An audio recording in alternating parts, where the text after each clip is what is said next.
Welcome to yet another episode of SELINTalks, the podcast where we explore and talk to some of the leading voices in the field of education globally.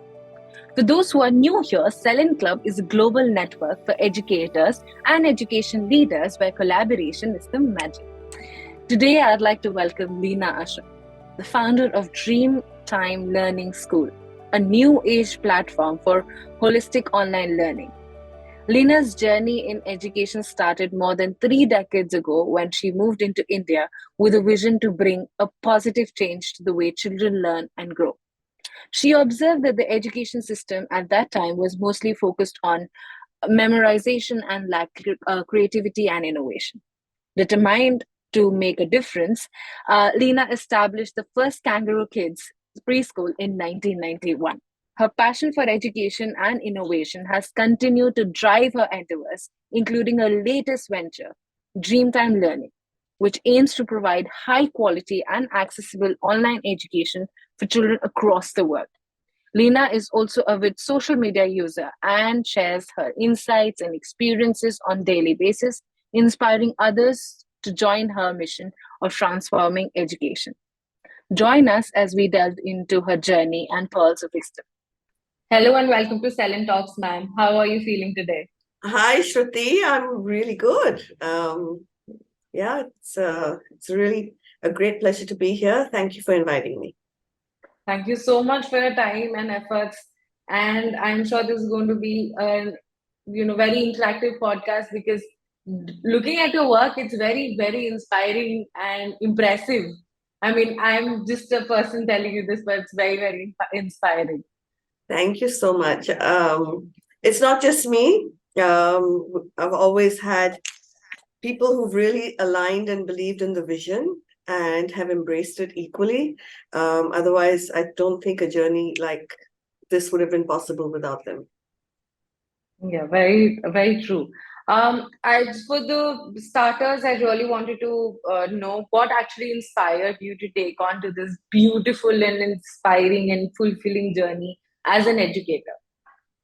So I was born a teacher. I think we're all born kind of with a blueprint, and that's part of the philosophy that I follow, that we're all unique individuals, uniquely born, unique genetic blueprints, and therefore should not be um, enforced with standardized learning. So that's basically been, something that I've believed in right from the start. And from a philosophical point of view, I'm a teacher.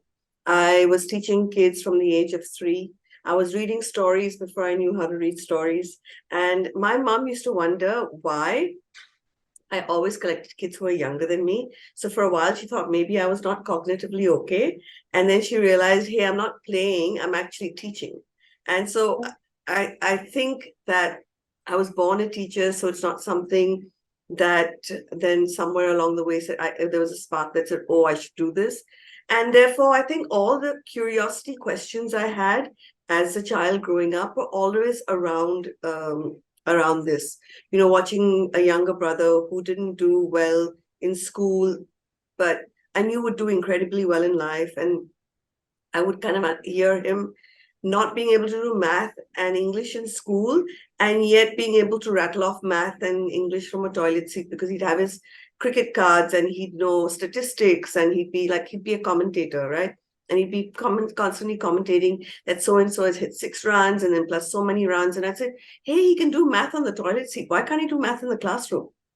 And his English is powerful, right? He's actually using adjectives and great expressive language, but why can't he do so in school? And then I realized that, unless we engage the brain with what it's excited by, what it's interested in, it doesn't engage. So, and we all have unique forms of engagement because because we are all unique.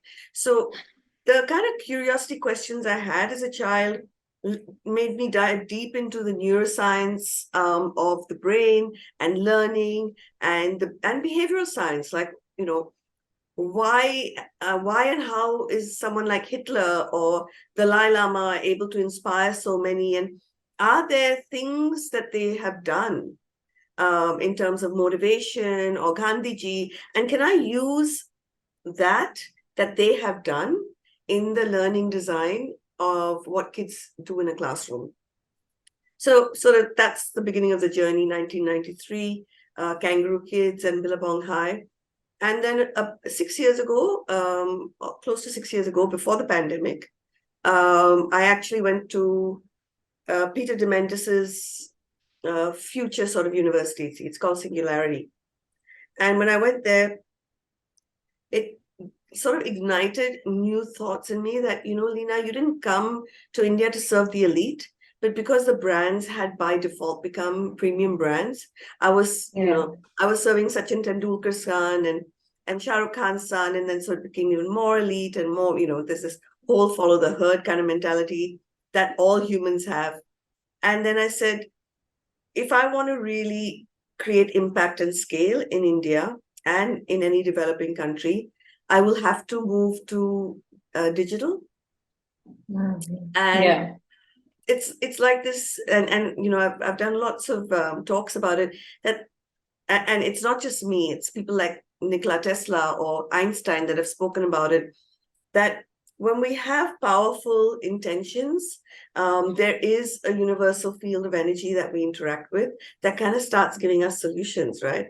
So no sooner did I say, hey, I didn't come to India to serve the elite. So great, I did step one, which was to change the way education is perceived in India. Now, step two was to become a really loved brand, which I also did. And then step three is impact, right? Because if I die without impact, what I've done is just like it's going to be not even a drop in the ocean. So to go into impact work, I knew I had to go digital because one of the biggest things that stops expansion of education in India is the real estate and the real estate cost. Yeah. So if I have to get away from real estate, I have to go digital.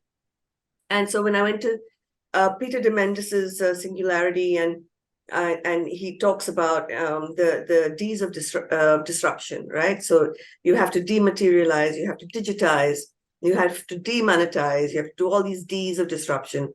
And I started sending those questions out into the universe, that how do I go digital? How do I create impact? How do I do this? How do I do that? I came back within a month.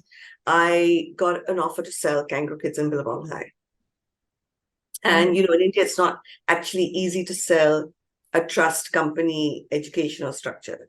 So I got a great offer. And so I said, hey, this is my message from the universe to sell this so you can start anew, right? So sometimes when you've created an existing system with an existing culture and an existing analog mindset, it's very difficult then to take that whole culture and in the company and turn it into a digital thinking mindset. So I just sold and I started from scratch. Yeah. So that's where Dreamtime Learning is going. So yeah, after you sell a company, you get golden handcuffs. So for 5 years, you can't think or breathe education, but your mind doesn't stop, right? So you can't talk about it. You can't create it, but you can think about it. So yeah, I started thinking about the blueprint of what I wanted to do. And then the pandemic hit. And that was really like an opportune moment for me, because it meant really great thought leaders, like massively great thought leaders, were all sitting at home. And so I started writing letters to them and saying, hey, can I do an interview? People like Angela Lee Duckworth, the author of Grit, or Seth Godin, the author of Purple Cow, and just these thought leaders in 3 areas, either in the area of neuroscience, in the area of behavioral science, or in an area of the future context of the world. And so I started doing these interviews, and that's how I started rethinking and rejigging what we had to do in terms of, how education is going to be. And of course, I've done so much of self-development work. So I've gone to people like John DiMartini and Anthony Robbins, and I always wonder, why do we need so many therapists? Why do we need so many life coaches? Why are these tools and strategies not given to us when we're kids? Right? So simple things like reframing, something bad happens to us. How do we handle it and then start reframing it to serve us? And to put us in a victim mentality rather than a victim mentality, to kind of make us be more anti-fragile, and resilient and stuff like that. And yeah, so I did these 100 thought leader interviews, and then I started putting the team together, and we're now Dreamtime Learning, which is, it's all about conscious learning for kids to create a conscious future. Wow. I think giving these tools for like to the kids in the very beginning will save a lot of time of unlearning actually. Absolutely. You know, Yeah. we all know as adults, even if we don't know it from a spiritual sense, that every relationship and every experience comes to us to teach us something, right? And it's usually something we haven't resolved yet. And very often people wonder why they hit with the same thing again and again and again and again. But if they don't change or learn from it, it's going to keep coming at them because it's here to teach them something. So if with that sort of thinking, I said, hey, what if I give kids the thinking and the tools and strategies when they're very young Yeah. around their values, their choices, their decisions, around what it means to have a growth mindset, which is means what do you have to do in order to have that? What are the mind success habits that you have? What's the difference between a habit and a keystone habit? And how do you develop them in this world of distraction and where everyone's vying for your attention? How do you actually create focus for yourself? And have be master of your own attention. So yeah, you're completely right. We can wait till we're adults and be wait to be fixed with all these painful experiences, or we can learn the tools and strategies when we're kids. And so when something comes, you go, what is it here to teach me? What am I supposed to learn? And then you look inside and there'll be little broken bits or things in your subconscious you haven't resolved, were you bullied a lot as a kid, and then it's, here to make sure that you have alignment in terms of your soul and your heart and your body. And yeah, so I just said, it's time to give that to kids when they're very, very young. Yeah, very true. Could you give us an overview how does the entire system works? Like your, the new initiative, and how does it work actually? You have this Intel inside all the computers, like Intel Right. Pentium inside all the computers. So that's what I want to do. I want to be the learning engine that can go into a school, that can go into a homeschooling house. It can go virtually online, and it can also go in a physical school. And just like with Kangaroo Kids and Billabong High, I wanted to show the way as to what's required going forward. We've built one model called Dreamtime Learning Hub in Hyderabad, in Jubilee Hills. And the whole philosophy around that is that we're all individual and we all have come to kind of figure out our soul, SOUL's purpose. And how do we, as a learning community, help you to do that as a child? So when a child comes in, even before actually admitting the child, we create a personal learning pathway. Okay. So a child comes in, we work out what are the key interests, what are the curiosity questions that this child has, and what areas is he going to be self-driven and self-motivated by. So we finish the core learning. So one of the things I've cracked in this learning system is we finish all the core learning at a plus plus plus level, meaning teaching habits of mind, teaching decision making, teaching how to decide and define your values and how to make decisions according to that. And we do all of that in half the time it takes a child in a school day. Okay. So if they're online, you actually finish grade 1 and grade 2 in 2 hours, 2.5 hours. Or if you're in the learning hub, you'll finish learning in 2.5 hours. And then after that, you've got choices. And one of the Okay. things as humans, we realize very strongly for ourselves, but we've taken away from kids, is that autonomy and agency is one of the most important human needs, right? Freedom of choice is one of our most Yeah. deepest human needs, but we take that away from kids. We tell them when to sit, when to stand, when to study math, when to do this. So we finish the core learning. And again, the core learning is based on the neuroscience of engagement. So all the stuff that gamers know, everything that your smartphone knows, every game that your phone knows on your, how to grab your attention, how to distract you, how to do those pings and dings. We do that in the learning system. Okay. That's And at, interesting. and at the same time, we're teaching them very future skills, because I'm one of those educators that believes in coming from where the child is rather than where I think the child should be, right? So Instagram, social media is real. Now, the social media platforms might change. So once it was MySpace, and it's Facebook, now it's Instagram. But the underlying thing is still there. And, while everyone goes and says, okay, social media is bad, social media is this, social media is that, social media is only bad because we've allowed it to take over our attention. We've not taught kids, and we've not taught ourselves how to be masters of our own attention, and therefore nobody can then sabotage you, right? So we give kids the understanding of how to use social media for the good, for crowdfunding, for raising awareness, for being an advocate for change. So we'll do things like, in history, we'll say, if Mahatma Gandhi had access to Instagram, how may things have changed or been quicker, or how may have had a larger following for his Dundee March. And kids then go, and to create an Instagram post that's meaningful, kids actually have to go and study his history. They have to know the facts, and they have to know the reasons why something happened. Then they have to know when it happened and what happened, and then only then can they come to something meaningful that they can create or synthesize as new and put out there as their creativity. So we finish all of this kind of learning in half the time. And then in the learning hub, kids are given a choice.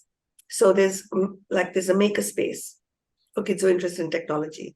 There's art and design studios for kids who are interested in art and design. And then we've got times for self-learning. So they will learn something that they're deeply engaged and interested in, rather than something we have enforced on them, right? So it's almost like project-based learning where they do things on their own. We've infused all the future thinking that,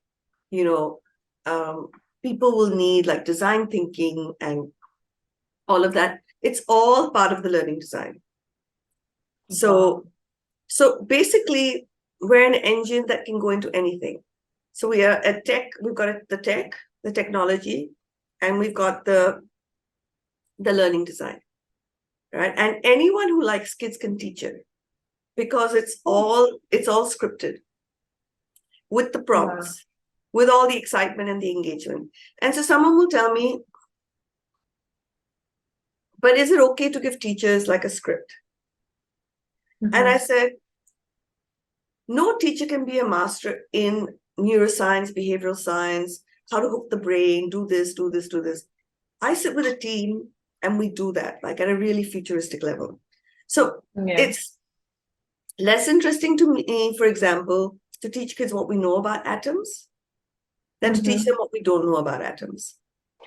What is the science world completely baffled by? Like, what are these spooky actions at a distance that Einstein was talking about? That, quantum physics, like quantum entanglement and things like that. How do they take what Einstein said, and suddenly today scientists are saying, hey, there is a lot of spooky action at a distance. Yeah, we can't explain it all by science.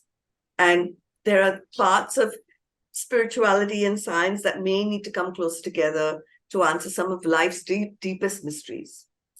And so those are the things that kids are really excited by, right? If I'm teaching Harry Potter and kids are learning, could platform 9 3/4 be a parallel universe? Or could it be a wormhole? Or could it be an alternate reality? And then kids have to actually go and figure out what all these are to say that we think platform 9 3/4 that Harry went through is this. We actually show kids, whether it's through novels or anything, that everything that was once fantasy, science fiction, it's only a question of imagination, because that's now become science fact.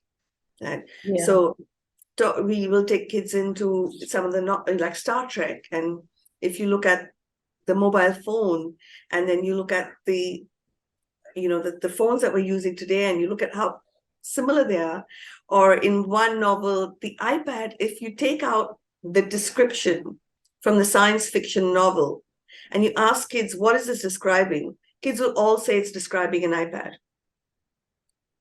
And then you tell them, this happened at this time.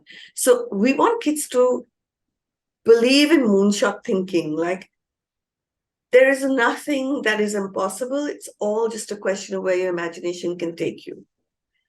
Another question: how can kids actually enroll? Is there an age, prerequisites that are there? How does that work? So let me take virtual school. We Yeah. start in what is typically known as junior kindergarten. And one of the other interesting things is not junior and senior kindergarten, but from grade 1 upwards, whether you're in the hub or anywhere else, we all do math at the same time. We do English at the same time. We do science capacity at the same time. We do social capacity at the same time. Why? Because you could be doing math in grade 1, but you could be doing English in grade 2. So you're not confined by your age, right? It's as far as your excitement and interest takes you. So some kids who are naturally more inclined to stories and reading when they were young can do a higher level of English, and they might be doing a lower level of math, or vice versa, right? So that's your online virtual school, and that starts in junior kindergarten. In junior kindergarten and senior kindergarten, you kind of finish your day before 2 hours, and then upwards of that, it's like, so it just kind of gradually increases the time. And it's really powerful for kids who are really interested in music or sport or something like that. And, say you're an under 12 swimmer or tennis player or badminton. We know how many hours of practice you have to put into that. And what ended up happening is we've been loading things on kids. So you travel to school and back because you have to. Then you do your school day because you have to. Then you do your homework because you have to. Right? And then you do your everything else. And so kids, what we've been doing is getting kids really overwhelmed by the amount that they have to do. And when I talk to parents, I'm saying your kids are not addicted to the screen for any other reason other than it gives them distraction, like alcohol gives us distraction. We can numb ourselves with alcohol. Kids cannot numb themselves with alcohol. So how do they numb themselves? They'll numb themselves with the screen, because they don't have to think. It's passive now. Like their brain, you can switch off their brains. So if we don't overwhelm kids, I don't know any adult who enjoys watching Netflix from Monday to Sunday nonstop. It's just not possible. It's not possible. And you're going to get bored so quickly. It's when you're putting energy into creating, producing, crafting 4-6 days of the week, then you enjoy that one day of the week where you say, you know what, I'm going to binge watch a show. Yeah. Because that's excitement and engagement. There's this powerful notion that we put through the curriculum called the paradox of choice. Yeah. Right. And that we're teaching kids that throughout. And we're teaching kids that throughout, that every human being is born to produce, engage, create. You're not happy otherwise. And if you think you're going to be happy just being able to binge watch shows, you're sadly mistaken, because this is where your brain's going to be. You might start with, oh wow, I can watch whatever I want, right? And that's why I tell parents, the more you control, the less control you give your kids, the more they're going to be attracted to all of that, right? It's like us being told you can't go out with this boy, suddenly that boy becomes 10 times more attractive than he really was. Because that's where agency and autonomy comes in, right? That's our human need. So whatever we're banned from, we want more of. That's why the sale of alcohol in Gujarat is so high, because it's banned, right?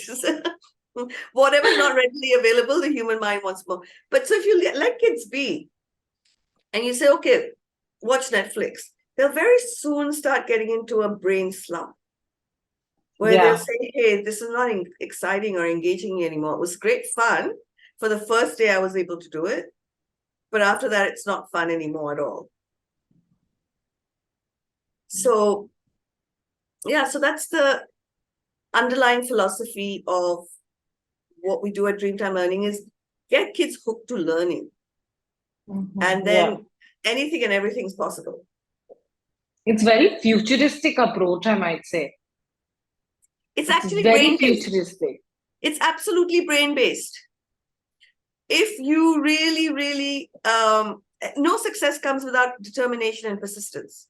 Of course. Yeah. We all know how many hard hours we have to put in to whether it's to climb up the corporate ladder or it's to become an entrepreneur and become an entrepreneur again, or whatever it is. We know how many hours of active hard work it's going to take. Yeah. But how is that possible if your brain's not engaged? So we're forcing kids to do homework, but the brain's not engaged. But now imagine we're teaching atoms and matter and thoughts and stuff like that. And the independent learning, we don't call it homework. We call it independent learning. The independent learning question is, are your thoughts made up of matter? Now kids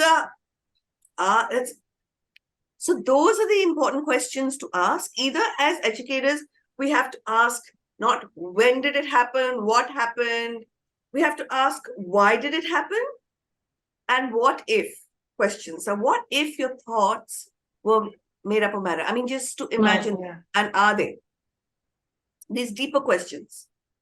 Or you flip it and give kids the answers and ask them to come up with the questions. Either way, you're okay. Yeah. Being a forefront of education sector in India for past 30 years, doesn't look like, honestly, but for 3 decades, what are the changes that you have seen in these? Obviously, there must be big, massive changes, but what were the challenges from moving to, actually having the very, very well-known and sparkled institutions, then building something entirely from scratch? So what were the challenges here and how did you overcome them actually? So I don't really see challenges. I say to kids, if you know what you want to do and you wake up constantly and consistently doing that every day, you will start building momentum. So one way, and you can only dream big, right? You can only dream in moonshots if you really want to have incredible impact. And that's all we're looking for. Every human being, from the minute we're born to we die, we want to leave a legacy. We have kids because we think there'll be a piece of us left when we die, right? We all think about the legacy we want to kind of leave. So firstly, you have to have a really large dream. But then you have to start off just small. You keep that as your big picture. But then you have to go granular and say every day, what am I going to do to reach this? And when I started, I bootstrapped completely. Okay. I just had a very small team. And we only created curriculum from junior KG to grade 4. Right. Okay. And we had a very small cohort of kids because we didn't pump money into Google ads and this ads and that ads, because we wanted proof of concept. Yeah. Sure. Yeah. So while I really believe in myself and I believe in dreaming big, it's with humility, it's not with arrogance. It's not to think that I can go and conquer the world tomorrow. It's to say, hey, I really do want to conquer education in a way that makes it really fun, engaging, and a really great experience for kids because, you know, we're born here and we die here. What's supposed to happen in between? We're supposed to have fun, learn, and grow. Yeah. That's basically it. We're supposed to be able to conquer fears or manage fears. So when you have a big plan, I think if you just wake up every day and constantly and consistently know what you have to do, you know,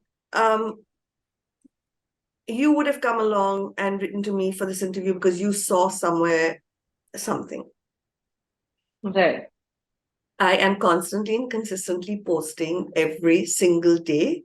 Yeah. Lina Ashar posts from a life philosophy point of view. Okay. And Dreamtime Learning posts it as to what we're doing. And every single day, without fail, there'll be a post. It actually started with 365 days of gratitude. And that was actually my next thing to ask. Ask. Please continue. No, continue. So, reframing 365 days of gratitude happened in a time in my life when we got news in the family that put us all in some form of trauma. And I said, I have to start reframing. So that's how 365 days of gratitude happened. It started every day making me look for the good. Every day, look for the good. Every day, look for the good. And by the time you're looking for the good the 50th time, on the 50th day, your mind, you don't have the same brain before this podcast and after this podcast. Your Right, brain very and true. my brain, thanks to our interaction, has changed for good. Very true. So after 50 days of constantly and consistently looking for the good, my brain started rewiring, right? You find tools to manage the trauma. You look for that life doesn't happen to me, it happens for me. So why has this come into my life? What am I supposed to know? What am I supposed to learn? What am I supposed to do with this in a way that I'm contributing back? You know. So that's how 365 days of gratitude happened.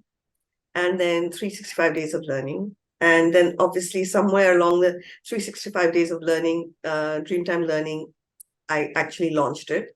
So then, it kind of gets geared towards that philosophically, just naturally, right? Not because you're programming it, but because your mind's already programming it, because your subconscious is throwing up that you need to say this, you need to say this, you need to say this, because without this, parents won't understand what is conscious learning.